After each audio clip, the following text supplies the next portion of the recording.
Are you the best footballer in the world right now? I think so, yes. In my mind, I'm always the best. I don't care what the people thinking, what they say. In my mind, not just this year, but always, I'm always the best. I'm always going to say that. Welcome to Level Up Talks. No matter how far away your goal is,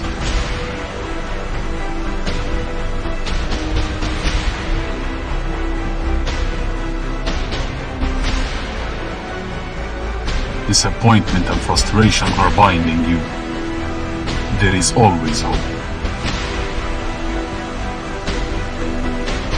There is always the one who cares, the one you love. There is always a way to level up. So we're going to talk about how we're going to start a podcast.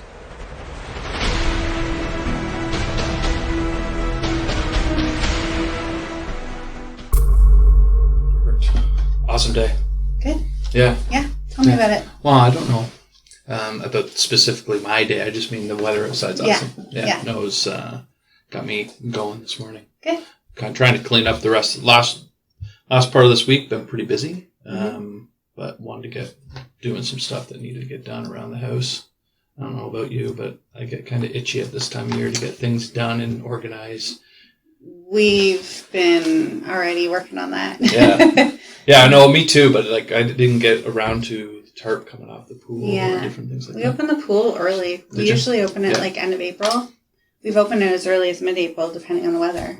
Just because I don't like looking at that. I know. Yeah, I like looking at something. Me too. Yeah, I just can't stand paying $300 or $200 a month for hydro. Yeah. Running a pump. Is that what it's cost you? Probably a couple $100 a month, Yeah. I would think, plus with chemicals and different things like that. No, I don't think it costs. Do you have it on a timer? I do. Okay. Yeah. So we run ours during the day and shut it off at night. Yeah. I don't know what you're doing. Yeah. Usually. Yeah. Yeah. I usually run it for, depending on the time of year, 8-12 hours a day. Yeah. Yeah. No, I don't know why. Maybe my bill's a little bit higher, but I may be over exaggerating there, but I assume it's a couple $100. Yeah. Water I add in there too. I guess that's the other calculation, especially in the first of the year. Yeah, we have to top up and stuff. Yeah. There you go. Yeah. What do you want to talk about today? Anything? Do you have any things? What do you feel like? Well, I have a couple topics that I would love to dive into if you're open to it. Okay. I'm drawing it actually based on a post that you made the other day, actually on your Law of Attraction site. Okay. So one of which actually it was the same post, but there's two topics in there. Okay. And Mr. Kiyosaki, do you remember the post in regards to money and school?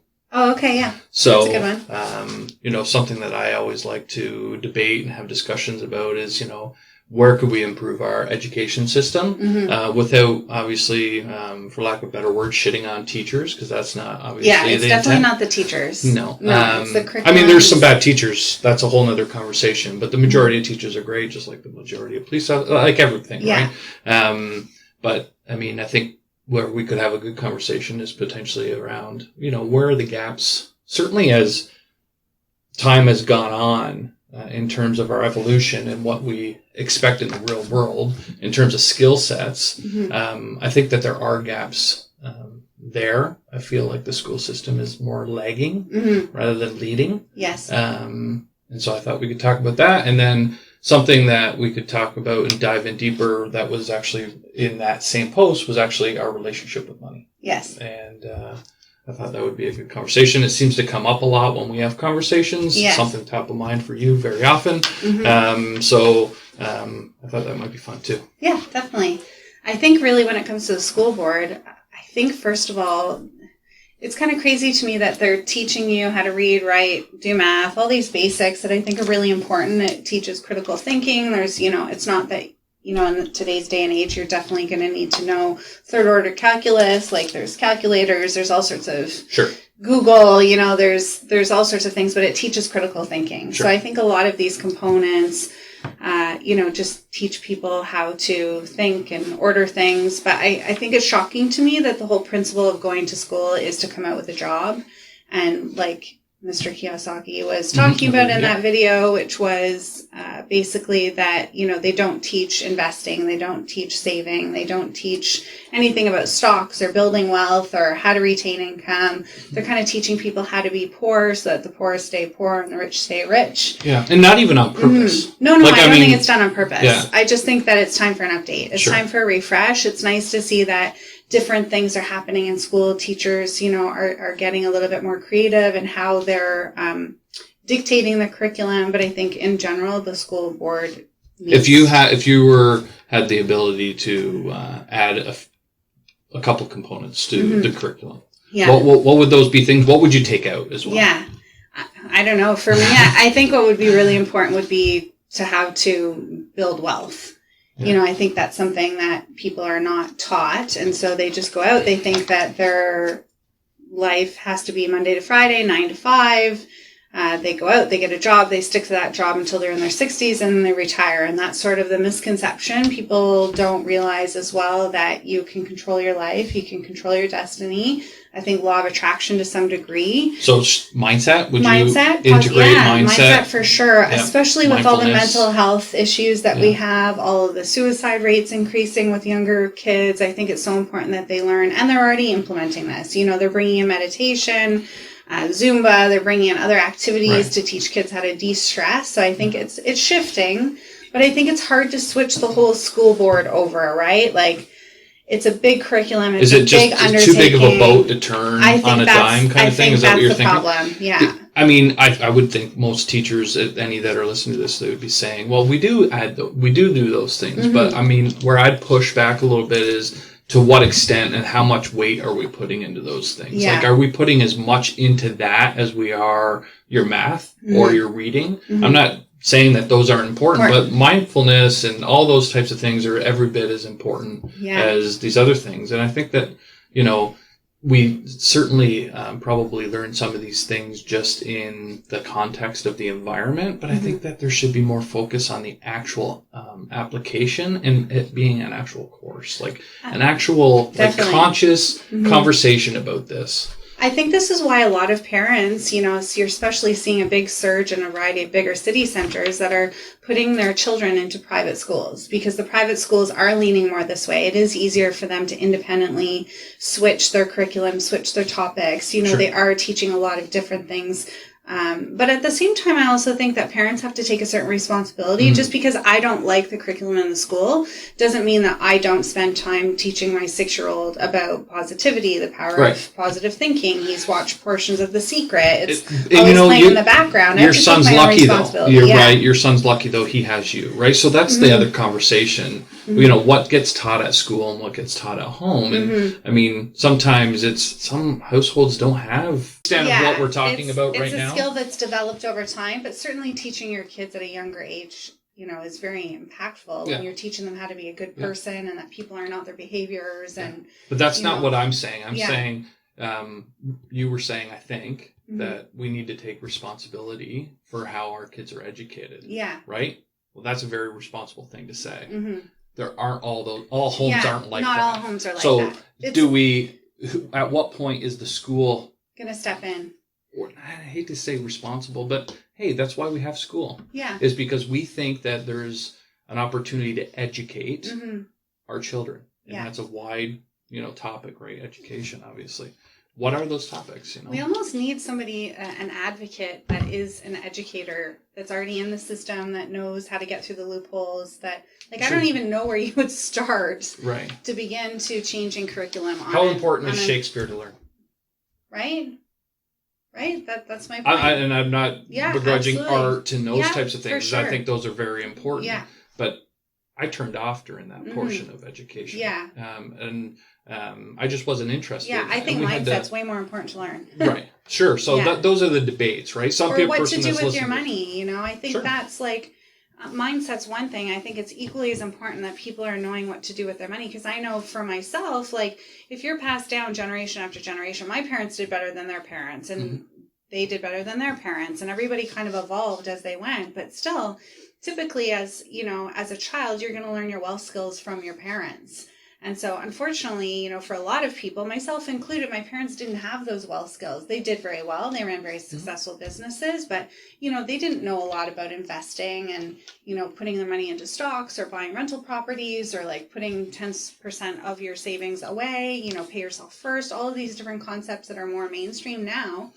My parents' generation didn't have. So you're really going to learn what you've learned from your parents. If your parents were avid savers and they put all sorts of money, stashed aside, in a bag in your attic, then that's probably how you're going to also, save your money in the future. So I think it's important that, it's taught in a school board because people don't always have those skills coming to them from home. What about the mindset about money? So the technical skill, like I always say, like everybody knows the technical skills of money.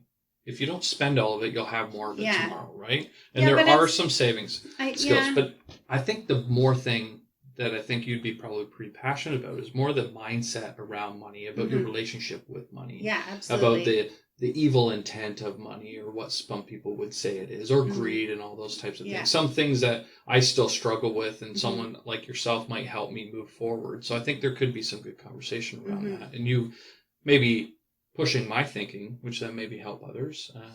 So what do you think is really important that you've learned about the relationship with money? Not so much the technical side of. Well, I think ultimately we've been brainwashed our whole lives, not only from our parents, but through social media, through all sorts of movies. I refer to it all the time, 101 Dalmatians, the Drula Dressel or whatever, the lady with the Cruella de Vil. That's what it is. Yeah, that's it. Thank you. She, she's an evil rich lady. There's lots of, portrayals in movies and all sorts of series of, people with money being evil, being greedy. This is sort of the subconscious things that are getting programmed into even young children. There's quite a few different Disney films even that have rich people as being evil. And so, you have so much subconscious brainwashing throughout the, 20, 30, 40 years of your life that you have to start reprogramming your mind. So you have to start saying to yourself and catching yourself when you start thinking to yourself, oh, I don't want to make more money because, I don't need this big of a house to clean. I hear this all the time, right? Like, oh, you live in a really big house. How do you clean it? Well, that's irrelevant when you, when you've up-leveled your life and you've brought yourself to a certain point, you start getting all that negative, toxic brainwashing out, and then money will start flowing to you, and you'll realize that once your bucket is full, you have so much more to overflow to everybody else. So I can give way more time, way more money, way more energy now that I'm successful and I have money coming into my bank account than I ever did before when I was emotionally, physically, drained because I was going up and working a 9-to-5 job and just making a basic salary. So I don't think there's anything wrong with wanting to be more, but in today's society, when people go out and they say, I want to be a millionaire, my 6-year-old is probably telling everybody he's going to be a billionaire someday. And I know that the feedback he's going to get off that when he's growing up is, oh, you're going to be greedy and it's not all about money and it's, money is evil. And like, he's going to get all this sort of pushback on it. But I don't think it's bad for a young child or for anybody to want to go out and excel and earn income. Because once again, if you look at all of the charities out there, all the philanthropy, like all of the money that's being donated is typically all by really wealthy people. And I think that they're creating a huge impact on the world. So one thing I wanted to drill in on is you were talking about, you referenced, you have a big house. How do you don't want to clean it? That's something I can identify with.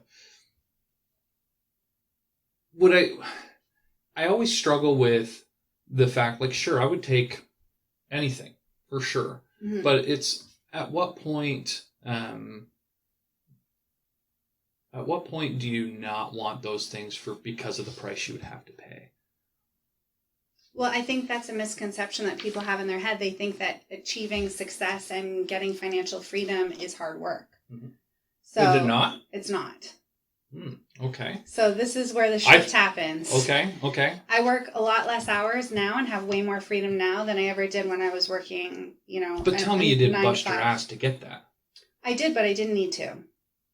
Okay. I did, but I didn't need to. All professions or just certain professions? I can't speak for all professions. I can speak for my profession. I can speak for me personally. I can speak for, dozens of different entrepreneurs that I've met that, also make 7 figures a year who are out there and saying the exact same thing. Right. And so I agree with the harder or smarter, not harder concept.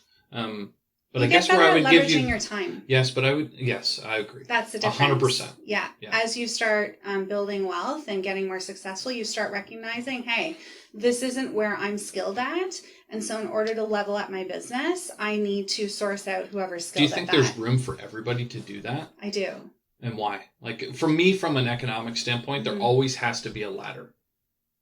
What do you mean? Not everybody can be a billionaire. There's not enough resources. It just doesn't work like that. Yeah, I disagree. Okay. Yeah, I definitely think there's more than enough resources on the planet for everybody to be, billionaires. So as you're more as billionaires are created, more jobs are created, more things are created, more ideas are created. Can you be super wealthy if you're an employee? And have all the things that Oh, God, yeah. There's tons of people I can think of that, actually only make $20,000, $30,000 a year and are very smart with their money. Yeah. They've made very good investments, bought a lot of rental properties, retired early. So you don't have to be making 6-7 figures a year in order to have a really wealthy lifestyle. You just have to be smart with your money. Well, there's a whole nother conversation is define wealth, because those individuals probably they're not going to be buying the same properties as the person that's making $100,000. No, but they're going to start leveraging up. Sure, and I would agree. But I think that gets into a whole nother grade of conversation around wealth and what is it just the person that has the most? Is that really what success is, or is it? Or is it? It's got to be more complex than that, based on I think what you're saying. How so? Because that, like I said, that same person that's making $20,000 or $30,000 a year compared to the person that makes $100,000 or $200,000 a year, they just can't grow wealth at the same speed. It's just impossible. Well, it just depends on what they're focusing on. 100%. Right? So but you that's could have what I'm somebody trying that's to dig making at. 7 figures that's also spending 7 figures, 7.5 figures. Yes. And it's not all about what you make, it's about what you keep. Sure. And so it's being smart with your money. Those are skills that need to be taught in school. Yeah. Because for many, many people, and you see this example all the time of people who go out and win the lottery and then they go bankrupt a year or two later. That's a perfect example of, your mindset when it comes to money. If they don't have the wealth skills to know what to do with their money, then they might make it, but they might also spend it. How related is, wealth to the law of attraction and not having those negative thoughts around money?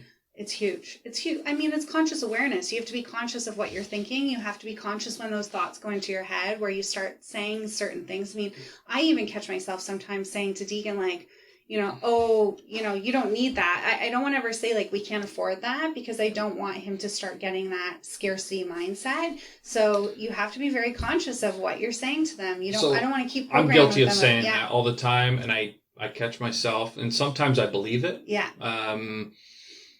Something in the video and something I practice, I think, in most areas of my life is actually, instead of saying I can't afford that, ask yourself questions of how could you.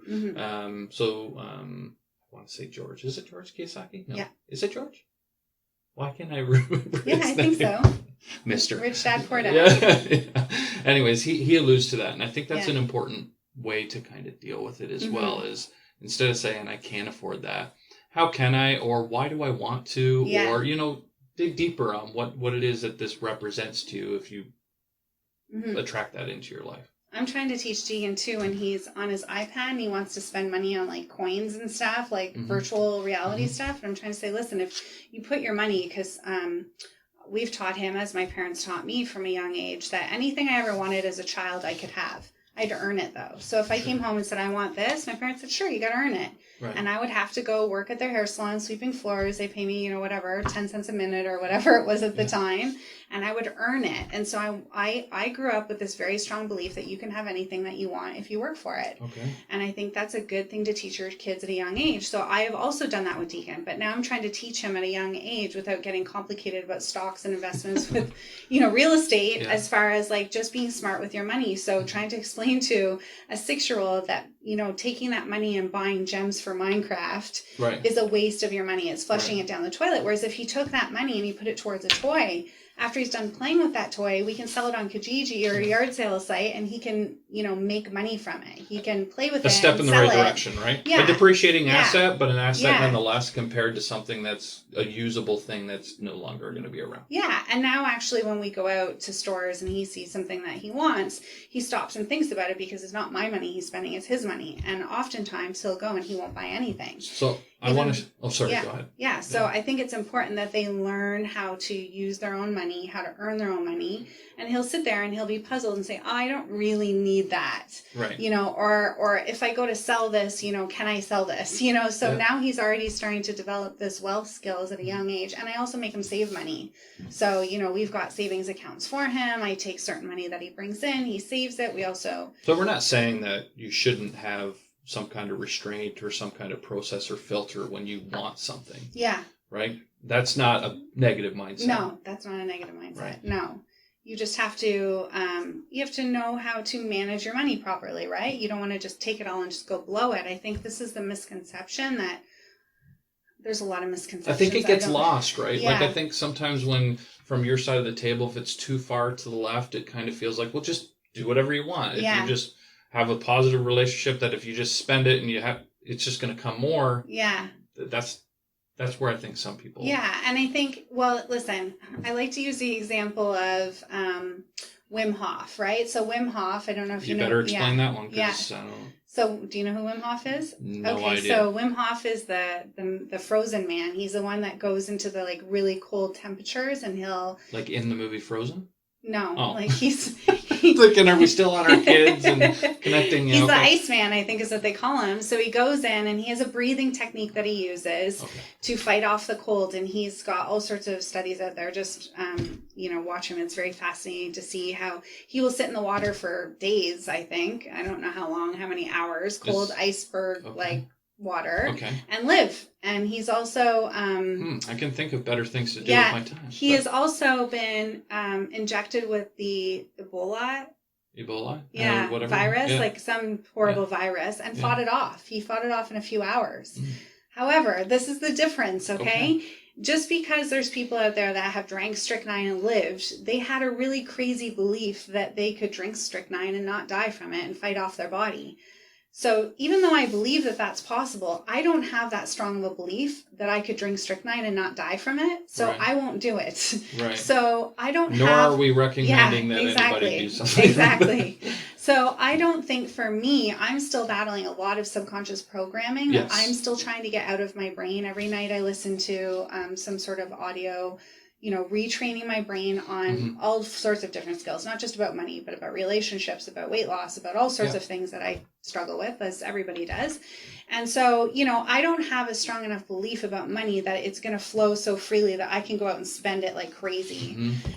So until you have that really strong conviction to it, you have to still manage your money. So I was, I was having this, and I'm glad we got to this point, because one of the things I was thinking about on my ride here today is, I figured we were going to get here. So how do you give yourself that evidence? Because I think that's what all of us are missing to get to that real truth or that real belief. Yeah. Is some evidence. Yeah. To support that belief, right? Whether it be as a result of experience, which is where most of us get it. But if we're not programmed to get to that point, then how do we get this experience that's going to give us, it's studying it, right? So it's like the more I study the law of attraction, the more I see examples of successful people have used these techniques that they've worked. You go onto the secret website, you can literally type in anything, like a Google search. You can type in heart failure and the law of attraction, and somebody will tell you a story about how they had heart failure and cured themselves, and all sorts of different, crazy things that have happened with the law of attraction. So it's not only reading other people's stories that are evidence, but also experiencing it yourself over and over, where you've envisioned something, you've put it in your vision album, and then you've believed that it's going to come true, and then you've taken action on it and moved towards it, and then it's happened. So it's just a constant belief, as well as Rhonda Byrnes and Gabrielle Bernstein both are big advocates for picking something, and then, picking something as your sign that you want to see. And then when you actually get that sign to you, you will know that the law of attraction works. So they usually say, pick an image, pick an item, whether it's a butterfly or something really unique. So for me, I don't know if I told you about the sand dollar story. Yep. Yeah, so on my Law of Attraction site, I posted that where I had gone to Florida to visit my parents. We were on the beach, and Deegan had picked up a sand dollar. It was broken. And I said, oh, Deegan, you know what this is? It's a sand dollar. It's a broken sand dollar. And I said, you know what I would love, Deegan? I would love to find a perfect sand dollar, like in its perfect shape and form. I don't want it bought at a store. I want it to like land at my feet or just come to me naturally. And so we scaled up and down the beach looking for this perfect sand dollar, and it never came. And we were super disappointed because I have this overwhelming feeling that it was going to happen. I'm half an expert as far as Law of Attraction goes. We actually do a little cruise, go to the Bahamas. I'm on the beach of the Bahamas. I scale the beach back and forth for hours looking for this perfect sand dollar, and nothing. And I get on the plane to go home, and I'm disappointed that I didn't find, the sand dollar. Does that shake your belief at all in the Law of Attraction? Yeah, absolutely it does, for sure. And so you start to question yourself. But then I also remember Rhonda Byrnes and all the great speakers saying you have to release it.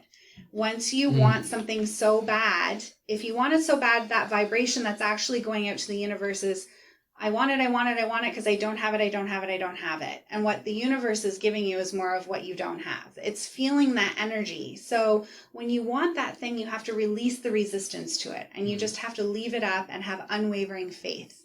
So I decided at that moment to have unwavering faith. And I said, I don't know, I'm going back to Canada. It's cold, it's winter. I don't know how I'm going to have a sand dollar land in my lap, but I'm going to leave it out to the universe, and it's going to deliver me a sand dollar. So sure enough, it was only maybe 2 weeks later, I go over to my friend Jessica's house, and I'm sitting there at her house, and we're talking about her recent vacation that she went away. I think it was to Barbados.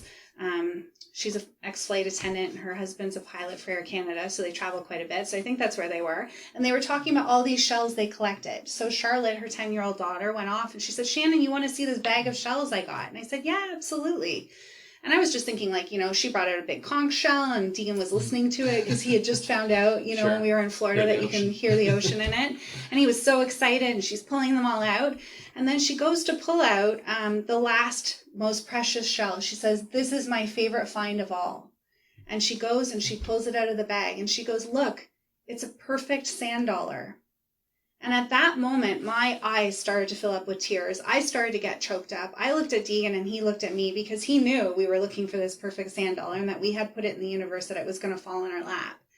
And Jessica looked at me, and Charlotte looked at me, and they said, oh my God, are you guys okay? And I said, oh my God, it's the fact that she used the word perfect as well, because we had kept saying it had to be a perfect sand dollar. So for her to pull it out and say, it's my favorite shell of all that I found, it's a perfect sand dollar, was hit me right in the chest. And then this instant thought came to my head, well, that's all fine and dandy, universe. You brought it here. I got to see it, but it's not my sand dollar. It's Charlotte's sand dollar. And just as that thought came into my mind, she walked over and set the sand dollar right in front of Deegan and I, and she said, here, you guys can have it. And I instantly burst into tears because it was just a moment of yes, it's reaffirmed to me that the Law of Attraction absolutely, undoubtedly works. It now sits right beside my fan by my bed that every day I turn on and off. So it's something that I have to see every single day. And it reminds me on a daily basis to have unwavering faith that the universe will manifest and bring you, everything that you want. You can have, be, and do everything that you want in this life. So it was a really powerful moment. So those are the things, put out into the universe that you want to find something specific, and it will deliver it usually. Yeah. If you have unwavering faith and release the resistance, it will come to you. That's a powerful story. And to come full circle, listening to that, I want my kids to have that mindset. Yeah.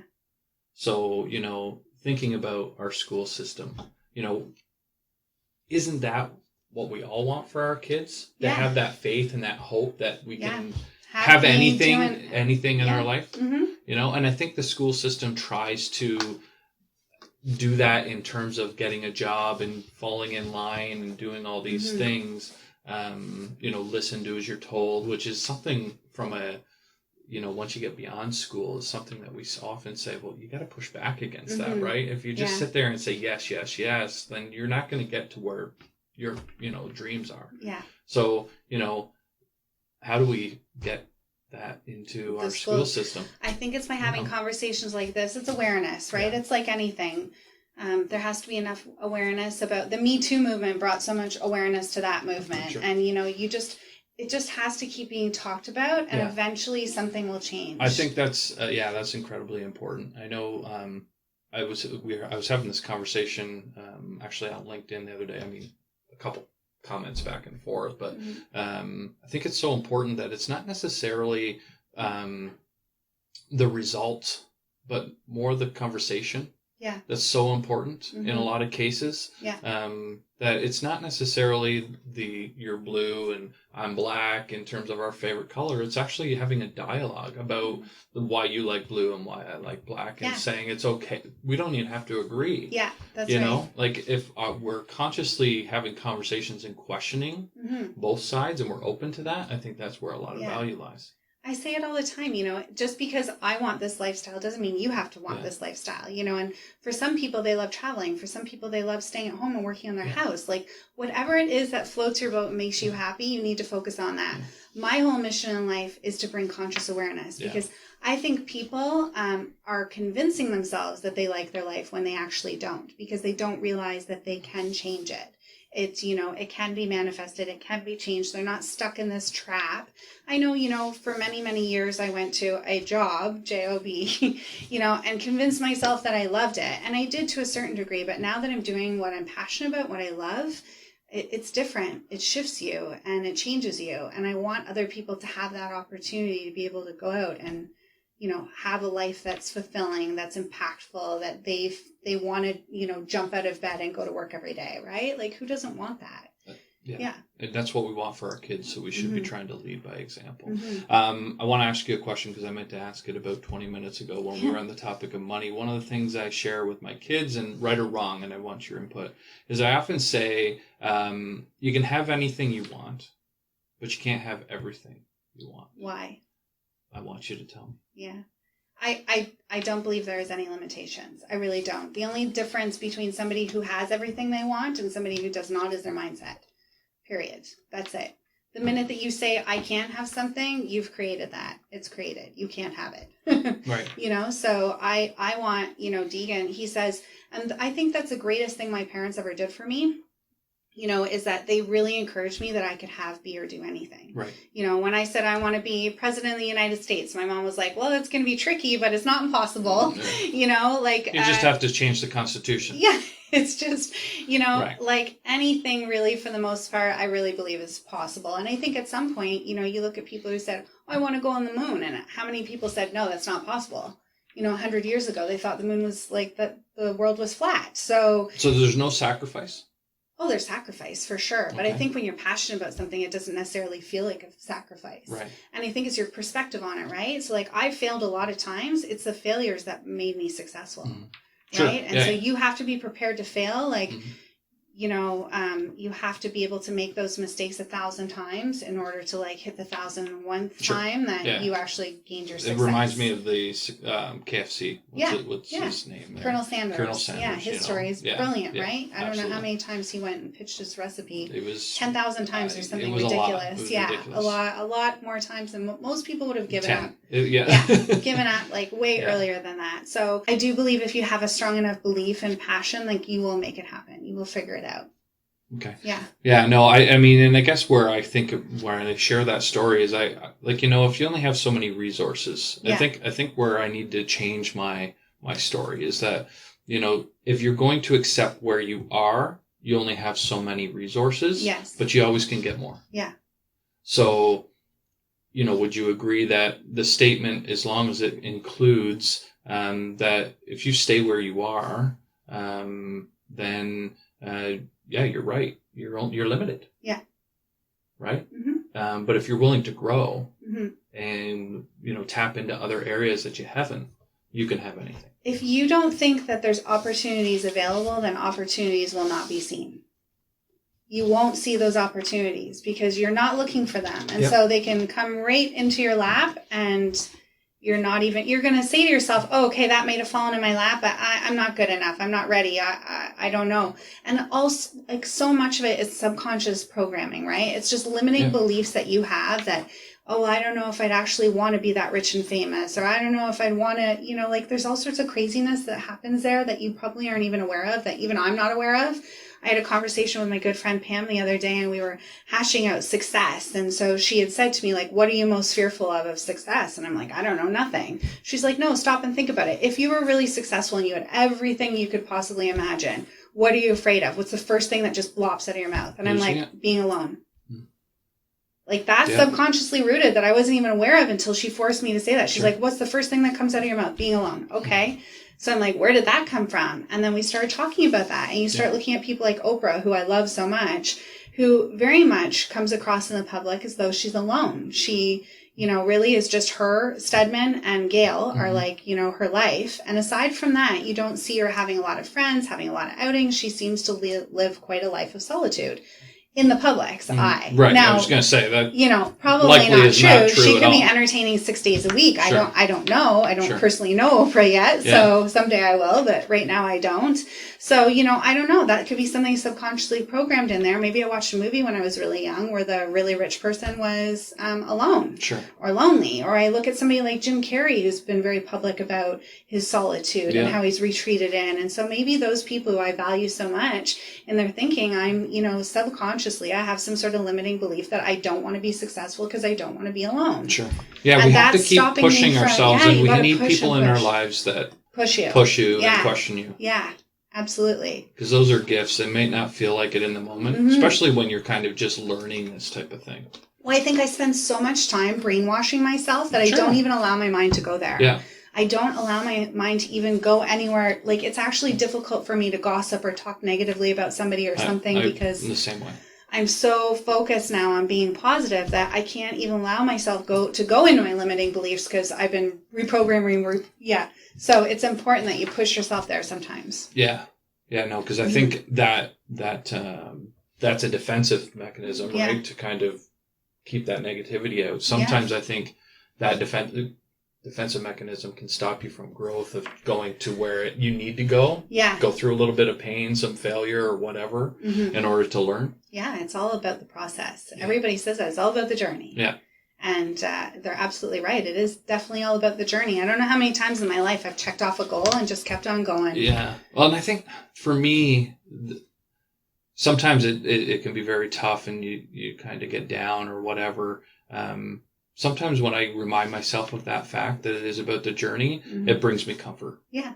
Like, I'm supposed to be going through this. Yeah. This is living. The struggle is real and the struggle is living. And what can I learn from this? It's whether or not, it's not, you know, it's how you handle that struggle. Yeah. You can either choose to let it destroy you or define you. The post that actually I was referring to on LinkedIn the other day was actually in regards to being careful not to give everything a reason why it happened. That's what the article was about. Like, that's not a good thing. It's potentially lazy. And my response was, you know, that's brought me comfort to not necessarily give me an excuse, but give me a positive reinforcement lesson that I could learn from it. Right? Like, I mean, some shit happens in your life. Absolutely. And if you don't take, you know, the position that there was an opportunity to learn here, I think that's a lot of baggage that you don't allow yourself to let go of. Yeah. And that's where I was pushing back a little bit. And I said, you know, you don't even have to agree, but I think the important part and what I think that even the author might have been trying to do is just make us have a conversation about this so that we're consciously aware why we're doing something. Yeah, absolutely. Absolutely. You gotta keep pushing through. I learned all of my greatest lessons from the hardest, most difficult times. Yeah, and that comes back to experiences. Like, how do we get those experiences in our life in order to change our programming? One of which was all about the money. And so I think that's a tough one for people. Yeah. And I think that we should talk about it. Maybe talk to someone else about that. I know you've brought it up that maybe there's an expert that you would like to possibly bring into the conversation about money. Probably more about the tactical side. Yeah. But they probably have some experiences that allow them to do that. Yeah. Brian Bogart actually is his name. He's fantastic. And he deals with hacking your sort of limiting beliefs. Yeah. He's also NLP trained, and it's, And it's amazing how many super successful, famous, really wealthy people work on this stuff all of the time. Sure. Like, you know, it's you think it's just somebody that doesn't have money that struggles with it, but I think it's the people, it's everybody. It's everybody. Well, has and I think struggles. that's the really important thing, that theme that continues to come up on our podcast, is that, I think we have conversations that people either want to have or are having, and that we're just, or I've never thought of having, normal people that struggle and deal with these things, regardless of your level of success, Yeah. and that how people perceive you is that, you're vulnerable to all the things that they're going through too. Yeah. And I think that there's, some real value in that. I found it fascinating. I was saying to one of my friends this morning, Johanna, that when I was doing my interview with John Asraf, one of the things that when I was talking to him about how, my business sort of went down last year, and a lot of it, most of it was mindset. And he was also talking about how his business went down last year. His, I don't think, was so much mindset, but it just makes you realize that you think somebody like John Asraf on his level, his business is going to continue to go up every single year because, hey, he's John Asraf. Right. But it just goes to show, like, everybody's human. Everybody gets hit by certain environmental things. It could have been the market. It may not have been him. It could have just been that he got, I'm not going to say lazy, but maybe he got distracted. He's got enough money. He's happy with his life. And, like, who cares, really? Yeah. And that was his point. Like, really, who cares? Yeah. Like, whether he made X amount of millions of dollars or $1 million less than that, like, who cares? Yeah. Were you happy? Did you have a good life? You don't want to squander away. And you can change forward, too. Yeah. Right? You can change forward if you want to. Well, and I think, people get really caught up in their debts. And I'm not saying, keep your debt, build a debt. I'm just saying that, if I look at some of the debts that I've had and how I let it squander away my happiness, and oftentimes those debts actually don't change your lifestyle. So if you look at it, often when you have those debts and you look at your life, you say, I didn't do anything more or less this year than I did last year, but I have more debt now. And yet you squandered away so much of your happiness stressing about it, and yet it didn't actually impact your life at all. So it's just crazy. It's so much of it is just mindset, and it's just mind over matter. And it just reminds people to really stay focused on what they have to be grateful for. Because if you're healthy and your kids are healthy and your family's healthy and you have friends and you have food on the table and you've got an iPhone in your hand or a phone of some device in your hand that you can Google anything in the world, then you're better than 99% of the rest of the population. And we take so much of our life for granted. It's not all about building wealth. We talk about it a lot because it's a really hot topic, but it's about being happy with what you currently have and not getting so caught up in what you want that you lose track of what you should already be grateful for. Well, that's, and again, I'm just so happy you say that, because I think that for me, that's, the lettuce or the tomato. Like, I think it's so important to have that balance to the conversation. So thank you. No, that's great. I think we should leave it there. Yeah, that was a good conversation. Thank you. Yeah, and I don't know how much space we have left, because last week I didn't charge it. And I don't think this week I removed the content from last week. Yes. Well, so far so good. It's still recording. Awesome. Thank you. Cool.